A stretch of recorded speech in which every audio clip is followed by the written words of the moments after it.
Okay guys, so I hit a small hang up. I'll give you guys a heads up so you don't do the same thing I just did. So in trying to put together the actuators, I accidentally spun my ball screw too far to the end. And when I screwed it to the end, you know what happened next. The ball bearings all came flying out. And this is a bit of a project. Patience are a must.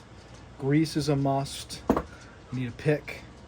You need a really small screwdriver, and actually a good tip for that would be a screwdriver with a magnetic tip.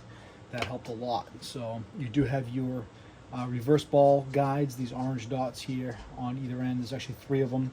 You have to make sure those are popped in, and then just take your time putting the ball bearings back in. There's 2 complete rings, and they kind of go off camber, left and right as they go around.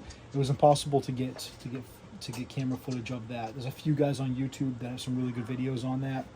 Some guys actually say you can take a syringe. This is like a 5mm syringe, and slide it over the end, and actually slide this into the ball screw, and then slide it over. I couldn't get it to work right, so what I do is I put the ball bearings in, grabbed a little bit of grease, packed it in, and then I slowly spun this lead screw on as I lined up the ball bearings, and then just slowly kind of took my time, spun it around, spun it around, spun it around, and then I put the rubber caps back on with the set rings.